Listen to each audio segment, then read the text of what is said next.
Hello, welcome ഉണ്ട് കേട്ടോ. ഇത് കണ്ടോ, ഇങ്ങനെയുള്ള കുട്ടികൾ നിങ്ങളെ വീട്ടിലുണ്ടോ? രണ്ട് തരം മുഖങ്ങളാണ് ഈ കുട്ടികൾക്കുള്ളത്.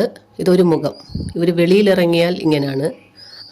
ഇതിപ്പോൾ അവനുടെ ചെരുപ്പ് അടിച്ചു, അവൾ കഴുകി വെച്ചിരുന്ന ചെരുപ്പ് എടുത്തുകൊണ്ട് പോയിട്ട് അവൻ കാണിക്കുന്ന അഭ്യാസങ്ങളാണിത്. അതിനവളിട്ട് ഓടിച്ചിട്ട് പിടിക്കാനുള്ള ശ്രമമാണ്. അതാണ് ഇപ്പം നടന്നുകൊണ്ടിരിക്കുന്നത്. ഇനി അത് കഴിഞ്ഞ് അവൾ തൂക്കാനെടുക്കുമ്പോൾ അതിൻ്റെ വേസ്റ്റ് ബിൻ എടുത്തുകൊണ്ട് പോയുള്ള കളിയാണ് അടുത്തത്. അങ്ങനെയാണ് അവർ പുറത്തിറങ്ങിയാൽ അവരുടെ സ്വഭാവം ഇങ്ങനെയാണ്. രണ്ടുപേരും ഇങ്ങനെ കീരിയും പാമ്പും പോലെ അടി കൂടിക്കൊണ്ടേയിരിക്കും. ഇനി ഇവർക്ക് മറ്റൊരു മുഖമുണ്ട്. അതെന്താന്ന് വെച്ചാൽ ടി വി കാണുമ്പോൾ ഇവർക്ക് മറ്റൊരു മുഖമാണ്.